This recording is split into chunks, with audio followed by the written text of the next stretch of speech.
Hi, welcome to the presentation of the new features of PTV Viswalk 2025. My name is Tobias and I'm the Technical Product Manager for Viswalk. I will not have here a comprehensive full list of all new features we have been adding to Viswalk 2025, but I will concentrate on the two main features, one of which is walking attractiveness, which was motivated to improve the modeling of pedestrians keeping a safety distance on platforms to the platform edge, but which can also be used for many other use cases, which makes this feature particularly interesting. And the other new feature is called FEC Smoke, which captures the vision occluding optical effects of combustion smoke fire. Let's begin with the walking attractiveness. Here is a small table of contents. I will first talk about the motivating use case, walking along a platform edge, and then about the editing, how do you configure it as a user. Then a first use case apart from the motivating use case, walking along a cycle lane, crossing a road, also seeking shelter, considering weather, and then a look under the motor to see how it works, and finally some use cases which I've constructed to show the technical aspects and give you an idea of what the parameter settings mean and what you can expect from which parameter value. Good, but first, walking along a platform edge. I think that's a thing which is discussed everywhere in the world, wherever you have rail platforms. But in many countries, everyone has their own design and their own way to make passengers aware. Sometimes it's a yellow line, sometimes it's a sign, sometimes it's some written content, but it's all saying, please keep some safety distance to the platform edge. And how can we model that? And you see here on the left side, the situation as it was when modeling with Viswalk up to Viswalk 24, and on the right side that's with Viswalk 25. And you see on the right side pedestrians have kept an extra safety distance when walking, and that despite that this platform is bended such that the shortest path when going to the opposite side would be really along the platform edge. And now it's really crowded, as you see. And you see that the restriction is not strict, but passengers balance, how should I say, the repulsion or the discomfort of walking in a dense crowd with the discomfort of walking near the platform edge. And if possible, then they avoid walking near the platform edge. But when it's really crowded, they utilize it to some degree, but still try to avoid walking too close to the platform edge. Good. How is this feature activated? How do you make use of it? There is just one single simple parameter. It's called walking attractiveness. Here you see it in the area dialog. Here you see it in the quick view, and here you see it as part of the list. Here it's the list, the dialog, and the quick view. And the meaning is pretty simple. You probably can guess it. When the value is below 100%, then pedestrians rather avoid to walk there. And when it's above 100%, then they prefer to walk there. And it's always relative. So when I say when it's below 100%, it's less attractive, then I mean obviously that I assume that it's 100% almost everywhere else and not even lower. So it's a comparative. If it's 90% but 80% everywhere else, then the 90% is a good value. It's a parameter which you can leave empty. What does that mean? When you compare it to setting it to 100%. And then it's a matter of when areas overlap. An empty value never overrides a value which is set on an overlapping area, but 100% might override that. And when areas overlap, then the smallest value at a certain spot applies. So that's already the first detail to consider when you are making use of And the second detail is an important hint, namely this feature is implemented via the navigation by potential, and therefore particularly when you use it here, so pedestrians should keep a safety distance to the platform edge, but as soon as they reach the edge of the waiting area, and assume a particular pedestrian is assigned a position right on the opposite side, then the walking attractiveness is only effective when here you set waiting position approach method by potential. When you have here line distance or direct side, direct line, then waiting attractiveness is not effective, but pedestrians will walk along the platform edge, and that is because it's implemented. It's getting effective via the potential. Yeah, to summarize that already, areas have a new attribute, walking attractiveness of the type potential. If it's larger than 100%, pedestrians like to walk there. If it's smaller, then rather avoid it. The attribute can be empty, then the behavior of the pedestrians like up to 2024 is reproduced. Unless at a certain spot there is an area where the value is set, then the other value applies. And also, as I said, when areas overlap, then the smallest value of all areas where the value is set applies. So that means if you have two areas, one is empty and the other is 120%, 120% applies, whereas if two areas overlap and one has 100%, the other has 120%, then the 100% applies. Good, let's come to the the second use case. Pedestrians walking along a cycle lane. Sorry, that's a road which you see here on the picture, but you see the effect. It's crowded on the sidewalk, and then pedestrians spill over to the neighboring lane, which in this case is for cars, but more common you have the situation that pedestrians spill into an area, a cycle lane, for example. And as soon as it's not so crowded anymore, they try to get back, or they step back on the sidewalk. So how can this be modeled? How can walking attractiveness to model that? And let's have first here a small historical overview. In the early days of Viswalk, when it didn't even have that name of Viswalk, pedestrians had really to stay on the sidewalk, so there was a hard exclusion. They could not make use of the cycle path. If you would have modeled areas there, pedestrians and cyclists would just have gone through each other without realizing anything. Then already in 2009, we added the so-called pedestrian links and conflict areas between pedestrian links and links. And then you could avoid pedestrians and cyclists going through each other, but let's say the avoiding mechanism was quite stupid. Yeah? So they didn't find a way anymore to evade each other efficiently, effectively. And that was improved at least for one of the two directions in 2018 with Vistim 2011, that now you could consider the vehicles, also the bikes, in the dynamic potential. And this changes the behavior particularly of pedestrians going against the direction of the cyclist. So you see here this guy evades, quite in the last moment, but he evaded.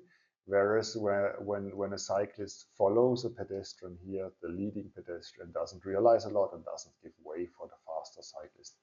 And now with the walking attractiveness, we have a different situation insofar that pedestrians try to stay on the sidewalk as long as it's not really crowded.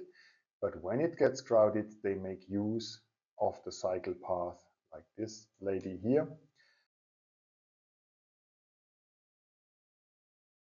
Then as soon as possible, they try to get back. If it comes to a conflict situation with a cyclist, the conflict area helps to, or it prohibits that they just go through each other. and the dynamic potential, considering the cyclist in the dynamic potential, helps that they evade. But with the new walking attractiveness, these conflicting situations are reduced in number because pedestrians stay on the sidewalk as good as they can. This modeling is a bit more complicated, or a few more steps, because you need to combine a couple of elements. So here's a schematic view of that. Of course, you need the sidewalk area for the pedestrians. You need the cycle lane. But then on top of the cycle lane, you put a pedestrian link perpendicular to the cycle lane. It looks like it's the same direction, but it's many lanes, many narrow lanes, 83 in this example to be precise, which are in parallel. And then on top of that, another area which holds the walking attractiveness for that zone. And then you put them all on top. And you activate the vehicles considered in dynamic potential. Also be sure that avoid blocking major and avoid blocking minor is set to false or 0% on the conflict areas. And then maybe surprisingly for you, it's of little relevance who has the priority. It changes the behavior of cyclists and pedestrians a little bit, but not much. And yeah, of course, finally, that vehicles considered in dynamic potentials are also seen by pedestrians. You need to activate at the route locations, the route destinations, the dynamic potential. Third use case, I have here the plan of Washington, D.C., which is basically a perpendicular, orthogonal, regular grid. But that produces sometimes really prolonged paths, because you have to do x plus y coordinate and not the Euclidean distance. And to shortcut these, at least that's my assumption, to make paths shorter, trajectories shorter, in DC, some nearly diagonal roads were introduced, which can shortcut that. Pedestrians who cross a street and for whom the desired point or destination is not exactly on the other side of the road, perpendicularly, but somewhere else, they are tempted to walk in a quite acute angle over the road. And that is what happened so far by default in Viswalk. When you did that, with a little bit of extra modeling with partial routes and 2 extra areas, you could produce such a behavior that they walk to some point, then cross perpendicularly, or maybe also here or somewhere in the middle. What was not so easy to be done was such a behavior. Stay on the sidewalk and at some point cross, but not as acute as the desire line would be, and also not perpendicular, but something in between.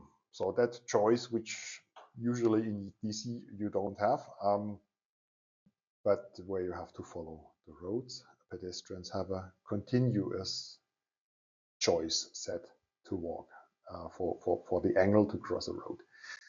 So again, on top, there's the old behavior, and you see pedestrians following the desire lines. Blue pedestrians, for them it's anyway the perpendicular crossing. The green pedestrians, it's near, no, not near perpendicular, but not so acute. And then you see the red pedestrians, they just walk on the road like on any other pedestrian area. While here in the lower example, the walking attractiveness is used. So there's an area placed on the road, on the lanes.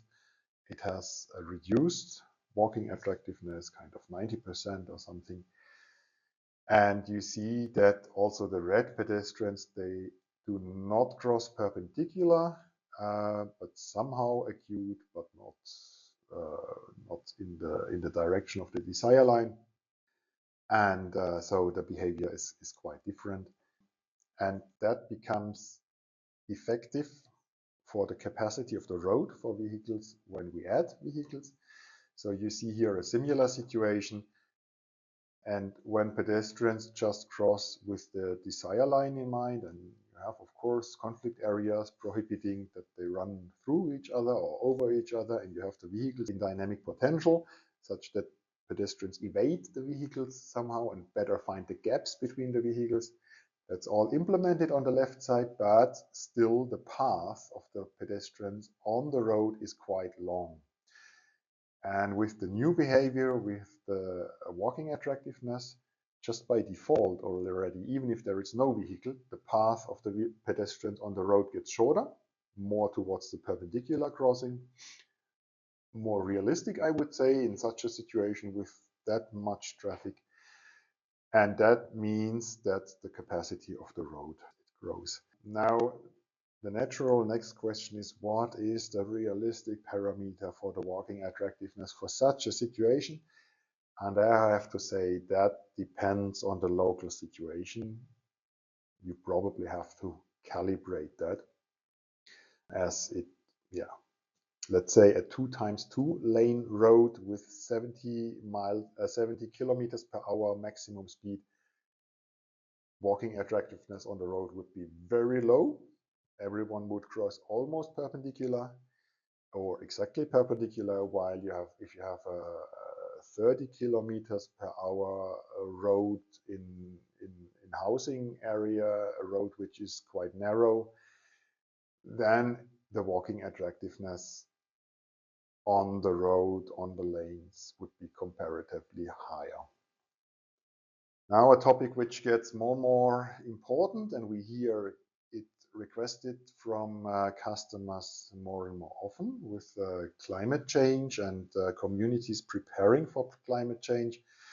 It's shelter from the sun, but not only from the sun, but also from heavier rain or rain in general, possibly also from cold when it's about the interior, or if it's possible to walk in the interior of buildings, not only under a roof. And you see here already, that's a picture, I think it's from Bologna, and I have created, because the arcades of Bologna are so famous, an example which is located in Bologna. It's the Piazza Maggiore. You can download the 3D model from the Comune di Bologna. They have an open repository. And you see here the assumption on the left side is it's nice springtime. Everyone wants to walk in the sun under open air. They even avoid the shelters, walking inside the buildings.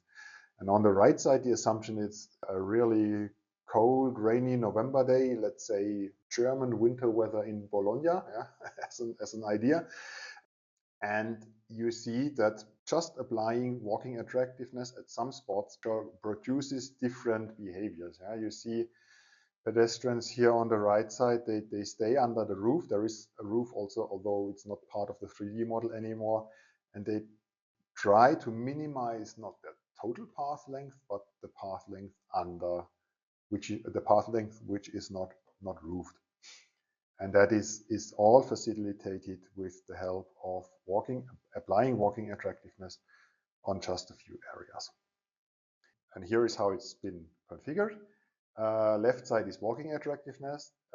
Here, the picture on the very left shows the walking attractiveness for the very hot day and the rainy day. So it's preferred to walk under the roofs. And on the right side, it's, as I said, the first sun in spring. People avoid the roofs even because they want to walk in the sun. And additionally, I have changed the desired speed factor. So on the rainy day, people walk fast when it's not roofed, and normal speed under the roof. On the comfortable spring day, it's their desired preferred speed everywhere. And on the hot day, people walk slower because it's hot, and they walk even a bit more slow when they're not under a roofed area, while under the roof it's just a little bit slower. So you can nicely combine these two factors, and I will get later on quantitative on that. Now, such a kind of behavior could be implemented before or approximated before by, let's say, having intermediate routes. So you would have modeled the route from here to here. You would have two routes, one with an intermediate location here and the other one passing by, and then decide about the relative route flows. And when you add more routes, when you enlarge the model, then you would have to do the same with these routes as well. So the working effort grows with the size of the model.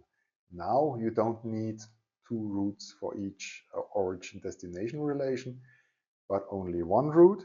And when you increase the size of the model, the change to the trajectory or the route choice of the pedestrians is automatically done with when you just once model the walking attractiveness. So it shortcuts work really a lot for this use case, and it also reduces the risk to do a modeling error by forgetting it for some OD pair to implement the route choice explicitly. Let's go to the technical part. How is it implemented technically? And I showed that to you, this picture, mainly to help you not forget activating the waiting spot approach method if potential for the platform edge, to give you an idea how it works with the help of the potential. So here is a small demo model. The destination is here, and here everywhere either one or many pedestrians are inserted in the model. We have a hole here, or an obstacle. This area is of increased walking attractiveness, and this area is of reduced walking attractiveness. And here you see how this has an impact on the static potential. The picture is a bit manipulated to show you these waves, but generally it shows you that the brighter I spot it, the further away it is from the destination, and then I've applied on top the waves, and pedestrians would walk orthogonally here in this visualization to the lines of equal color, because that's the direction of the gradients in that field. And you see here that the obstacle produces that let's say these waves flow around the obstacle, and you see a similar but just not so pronounced picture for the area which has reduced walking attractiveness, and a different kind of picture for the area which has an increased attractiveness. And you would see a similar picture if you have a round route destination. Then it would also look like that. That's the lines of equal value, the equal potential lines have this round shape that comes because it's a round shape of the area with the walking attractiveness value. And if we add the gradients in that, so the gradients are orthogonal to the lines of equal value, then, and if we zoom in and look how the trajectories end up of pedestrians, then you see how they follow the gradients or the negative gradients. And that picture with the trajectories, that was produced by setting one pedestrian at a time into the model. So there is no forces between pedestrians, but each pedestrian follows the preferred trajectory, and that ends up like that. So here they are attracted by the area with increased walking attractiveness, and here they are repelled by the area with the reduced walking attractiveness. And here the guy in the central origin is, the trajectory is a bit distorted, but still the detour would have been too long for that one. So they decided to walk through the, let's say, muddy zone. And that's how it looks like when you simulate not with one pedestrian per origin, but many. So you see them, some are avoiding it and walk around, and some walk through it. And that's because, yeah, the value is chosen such that it's very close. If you choose, okay, I walk through the area, which I don't like, the muddy area, or I accept the detour. And that is the level of service or density plot, which you see here. Almost a piece of art. Now, you might ask, yeah, but okay, smaller than 100%, that means I don't like it so much. Larger than 100% means I prefer that. But can you tell me about the quantitative meaning? Yes, and one way to understand the quantitative meaning is to compare it with the dynamic potential. What is modeled here? In the blue area, here on the left side, a walking attractiveness value is applied. It's here 50%, 40%. and 33.3%. So that's a lawn after rain, and that's a lawn after rain with very new shoes. On the right side, walking attractiveness is not set, so it's 100% if you want everywhere, but I have many ghost pedestrians where I've just switched off the forces between pedestrians so they are not seen. And I apply a dynamic potential here. Yeah. So what is facilitated here, that pedestrians who walk from here to here walk a detour to have a shorter path through the disliked area, is facilitated here as well, but with a dynamic potential applied in kind of a static way, because those pedestrians don't move. And if you look at the formula for the dynamic potential for a spot which is occupied by a pedestrian, you see here there is this speed dependent part, it's 0 because they don't move. So we have simply the 1 over f value, that's the value of the differential potential before integration, is 1 plus g. While here the f value equals just a. So f is walking attractiveness. And that means we can relate the two. 1 over walking attractiveness is 1 plus g. And we expect, if we set in a simulation on an area of 1 over a, we get the same behavior like with dynamic potential when we have this g value such that this equation holds. And indeed, you see here the value for g, it's 1. 1 plus 1 is 2. And here it's 50%. 1 over 50% is also 2, and the equation holds also for these. And we see that roughly our pedestrians do the same, they cross at the same y coordinate here as they do here, and here as they do here, and here as they do here.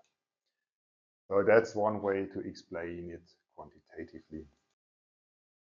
The other thing is to understand it, maybe not quantitatively, but yes, you might have had that idea already, that walking attractiveness looks like obstacle distance, but you can apply it everywhere. And indeed, here obstacle distance has a value of 1.0, and that produces such trajectories. Walking attractiveness in that area here is set to 75%. And that produces these trajectories.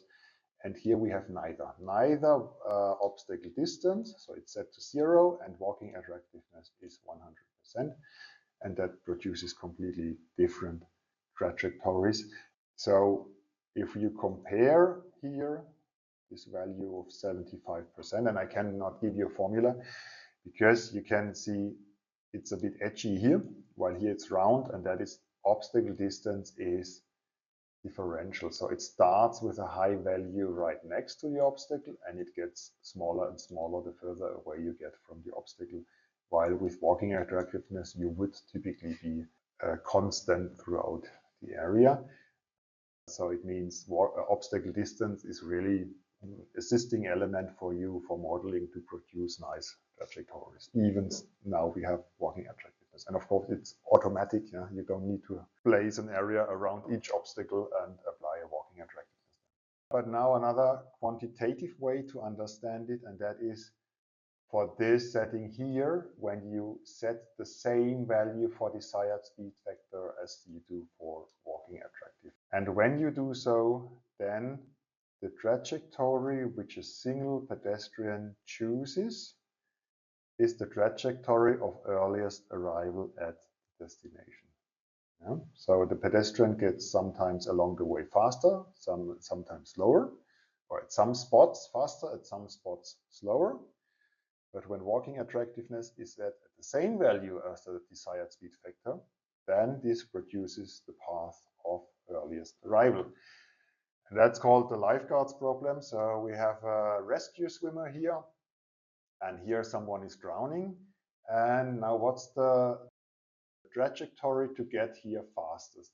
That's the slowest path you have to swim. This one is also quite slow. it's dry sand. On wet sand, you are still a bit faster, but the fastest to run is on concrete. And therefore, the magenta path here might be much faster than the yellow, where the swimming distance is larger, and also the distance through the dry sand is larger. And I've implemented that into a model, again, with the same idea. The concrete is fastest. You see it here in the legend. Dry sand is second slowest. Wet sand is second fastest, and it's slowest on water. And then you get this behavior here.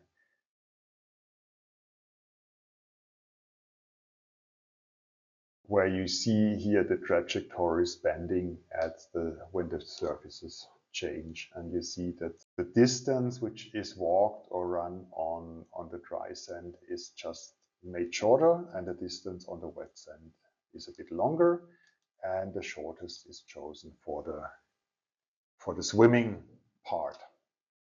Good. Now about rounding a corner. I have compared the walking attractiveness already before to the dynamic potential, and one of the use cases is to make a large group of pedestrians walk around the corner more realistically, such that not everyone in that group pulls into the inner radius, but that they almost stay on the radius, and by that have a moderate homogeneous density everywhere.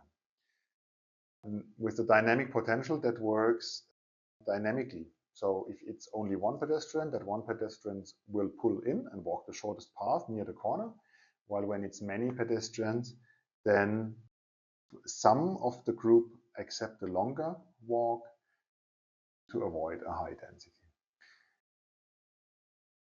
The downside is a bit that the dynamic potential is consuming quite a lot of computation time. It slows down the simulation because it's really resource intensive. A lot has to be calculated. And here with the walking attractiveness is now a way to maybe shortcut that when it's not so important that individual single pedestrians pull in and walk the shortest path. Because as you see here, as you have seen at the beginning, here even those few individual pedestrians, they all stay on their radius, about on their radius, they don't pull in. And by that, for everyone here, the travel time from origin to destination might be a bit increased compared to implementing that with a dynamic potential. But the interesting part here, the most interesting, is again the quantitative, I think, because you might ask, okay, which values do I have to set and how do I have to model that such that each pedestrian really stays on the radius and neither pulls in nor is driven outbound even. Yeah? You can use that the feature of walking attractiveness such that they even go to the outside. And there the simple rule is that the walking attractiveness must be proportional to the radius. So I have modeled here a number of circle-shaped areas. Areas can be circle-shaped. And the value applied here is the radius of the middle line, maybe times a factor, but this factor is the same for all of these areas. Yeah? And by that, you can make everyone walk on a constant radius. Why is it like that? These arcs, they are parts of the full circumference, and the circumference with 2 pi r is directly linearly proportional to the radius. So the walking distance grows linearly with the radius on which you walk, and to compensate for that, you must reduce walking attractiveness linearly with decreasing radius, or increase it linearly with increasing radius, and then each radius has in total, in sum or in product, as it is, the same attractiveness, the same effective attractiveness as every other radius.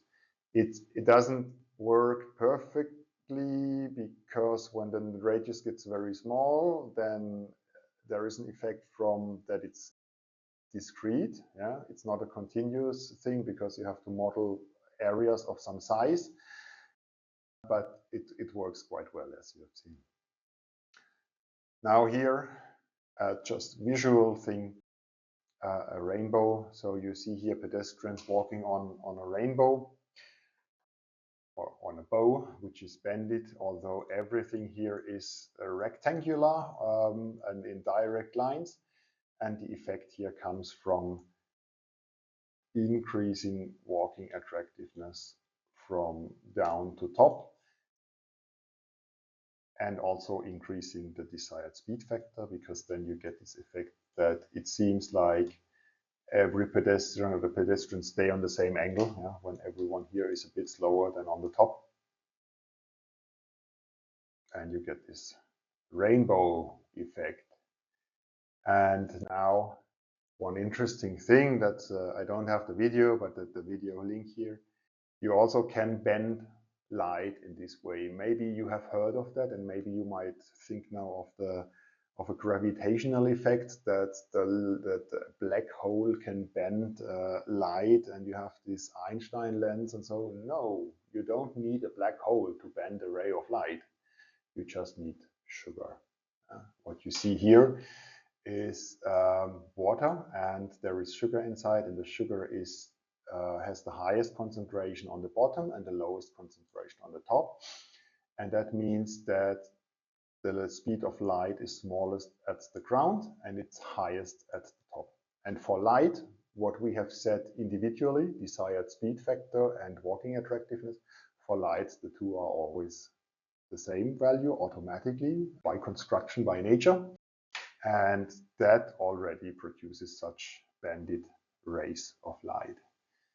And now, if you look at the end of this ray of light, you see it's getting less intense, and that's because the sugar not only bends the ray of light, but it's also occluding it to a certain degree. And that takes us to the second topic, and that's the FEC smoke value, which we now take for the pedestrians from FDS, Fire Dynamic Simulator results data. So far, we already had these three elements, the FED heat, FED asphyx, FIC elements, and these are values which model the physiological effect of heat or temperature on people, of the asphyxiant effects, and the irritating effects of smoke. So that's, of course, temperature. And here is most importantly carbon monoxide. And here it could be, for example, HCl, carbon, hydrogen. And what we did not have so far as a physiological parameter for pedestrians are the physiological effects of just the vision occluding without irritation, without asphyxiation, the vision occluding effects of smoke on people. So it's just getting darker, the stage smoke. You don't feel pain in the eyes, nothing else, just it's getting darker the more smoke there is. And I've created a model. I've done fire dynamics simulation for that. And you see here on the top left, visualized with red, the heat. On the top right, it's the carbon monoxide concentration. It's of course false colors.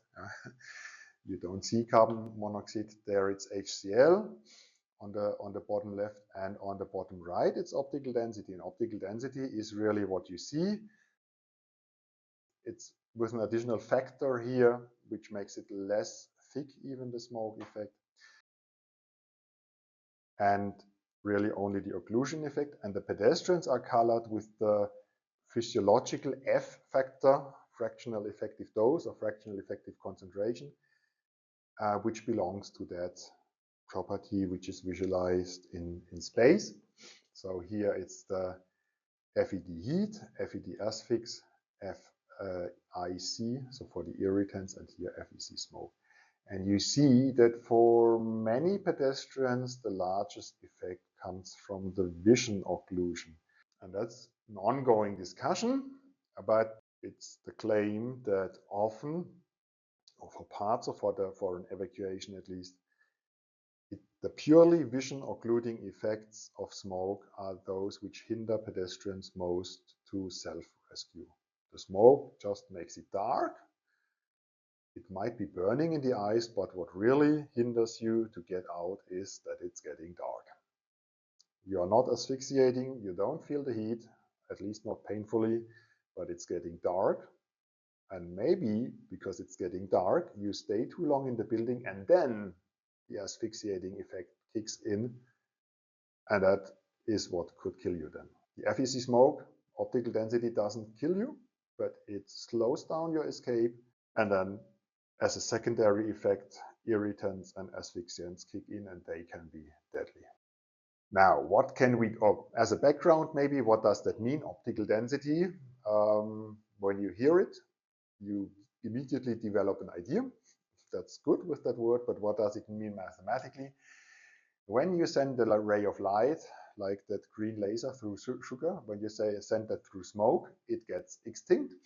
And it gets extinct the further it goes through smoke, and assuming, and that is maybe what you would do today with an exponential function, that when it's going through smoke, which is constant, then it gets extinct each meter with the same factor. So the first meter extincts it by 10%, the second meter extincts it by 10%, which overall means it's gotten extinct by 81% on the first 2 meters and so on, so an exponential function.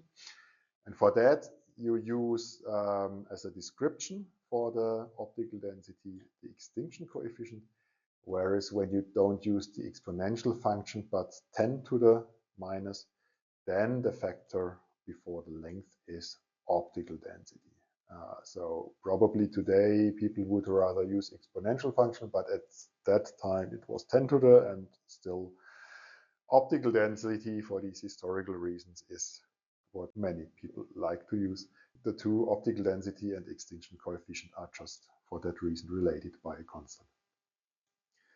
Then you have visibility, and visibility depends on if the object is actively luminous or if it's just passively reflecting light which is falling on it. And these are distinguished just by a prefactor.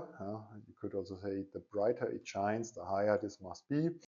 There you see it's also a lot is rules of thumbs, or something between doing exact calculations and rules of thumbs, divided by extinction coefficient, which also could be the optical density with just a different factor.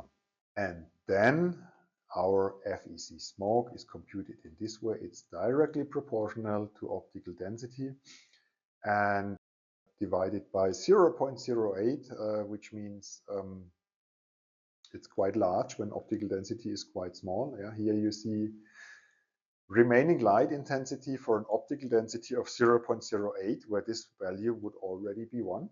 And you see it gets extinct over a distance of about 10 to 20 meters, while when optical density is 0.2, it gets extinct on a distance of kind of 5 meters. And for that reason, there is a different calculation, and the idea is when you are in a large space and no obstacles, no walls which could give you orientation are there, then you have to apply this formula, because you need to look around 50 meters to understand which direction you're walking.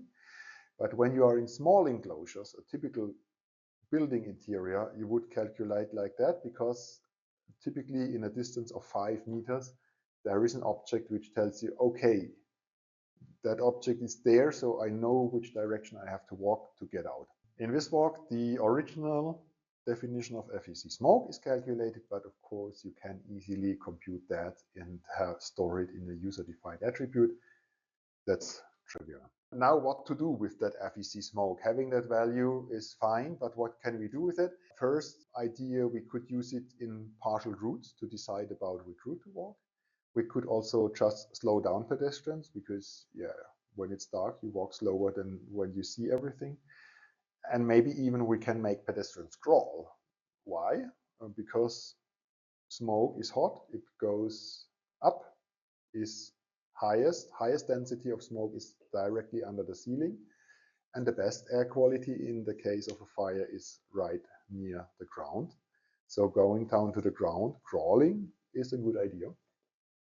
And I will show an example which combines these two. What is the speed reduction which is inflicted from just the visual conditions? So how can we get from FEC smoke to a reduced speed? And I searched the literature, and it's pretty clear there is 2 or 3 sources, but they say slightly different things, and it's discussed, and it says it really depends on the situation, it depends on the building size, it depends on of course the smoke conditions, it depends on is it also irritating smoke, and so on. There is one paper which discusses this, and the authors chose to build the speed reduction as a direct function on visibility, which you can compute from FEC smoke. And it's discussed here, does a reduced visibility reduce walking speeds in an absolute way? So such a optical density of 0.1 per meter means everyone walks 0.4 meters per second slower, or is it a factor everyone walks at 60% speed? But no matter which is right and how the further discussion of science goes, you can implement anything with the help of user-defined attributes. So what you see here is, of course, you cannot understand that right away, but what you see here is plotted here. There is a minimum visibility which allows unimpeded walking. So going with visibility below that means you walk slower, and you see that here in the formula and here.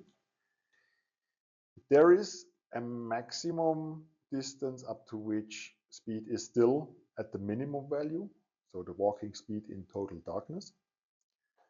You see that here, and there is a factor, Fmin factor for minimum visibility, and you see that here.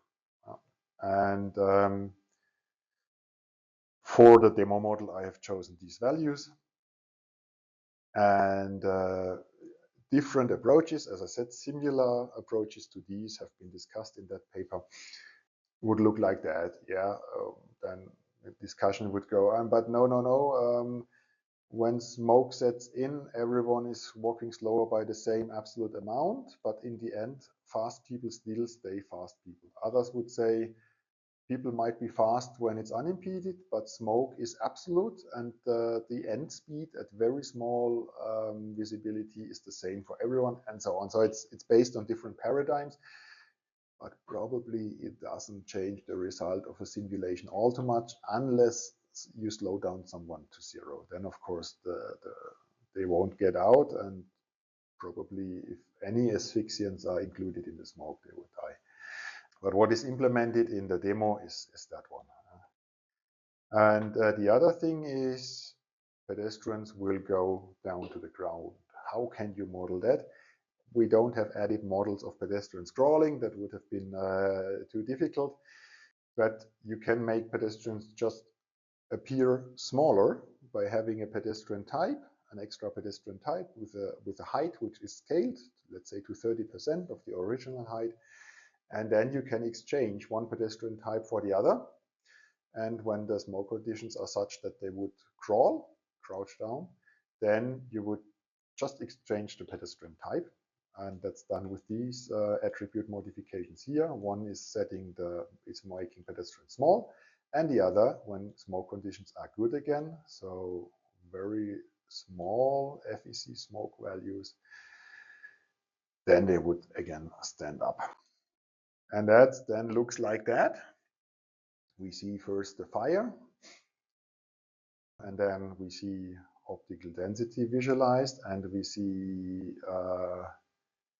the FEC smoke value visualized, and here you see pedestrians going down to the ground. And you see here already some are going down, standing up, going down, standing up. That is when the smoke conditions are very different between ground and up. We would have to refine the method to get rid of that, but I think it's also interesting to see where are the spots where it's so much different. And you will see next to the door, it's the same. Yeah? The conditions on the ground are already good, but when people stand up, they realize, oh, it's still very, very smoky up here. And again, they go down. And as soon as they're outside, FEC smoke is a momentaneous property. Everyone gets blue again, which means here the FEC smoke value is very small or zero. Good. Let's look at that very same simulation with the FECsmoke value. And now on the left side, people are not crawling. On the right side, they are crawling. The speed reduction is the same for both, but when you're crawling, it's an additional factor of 50%. But since the smoke conditions are better on the ground, it's a higher base value for speed. Okay, so that's what makes it different. And of course, when you're on the ground, you're inhaling less of the asphyxiant smoke components as well. And also crouching down and crawling makes you again 50% slower. That's 50%. That's just an ad hoc figure. I assumed there might be better figures in literature. But you see here that for the asphyxiants, almost everyone stays green, so below 1% of FEC value, FED asphyx value here. Some get into the yellow range, which is still okay. It's only 10% of when it's starting to get, or when it's critical, of the orange values.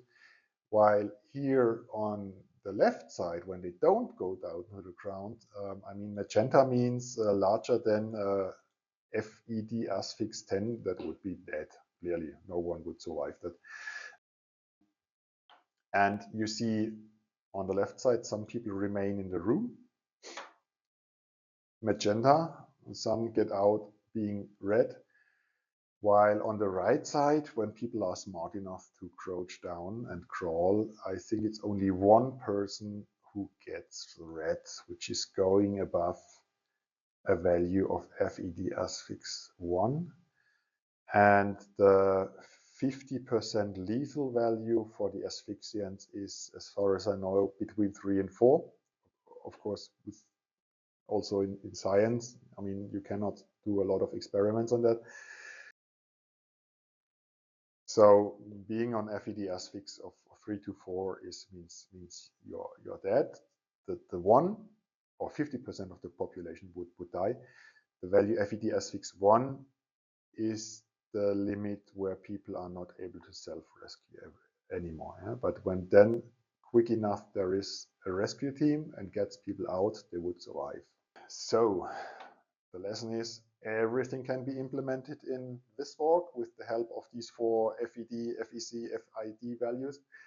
And the second lesson is when you are in a building which is on fire, seriously consider to crawl. Because the asphyxiants is something you don't smell it, you don't realize it at the moment when you inhale them, but later on they might even kill you. All of the models of this presentation can be downloaded from this URL, and also and they will be excluded with the next service pack 6 of 2025. What is not included is the FDS files. To produce these visuals, the FDS files have, I think, 500 gigabyte for that resolution. You can download mid-resolution FDS results from that URL, and the input files for FDS are included in the setup. So when you download FDS and install it, you can produce these files yourself. Basically, that's it. Thank you, and have fun with the latest version of Viswalk.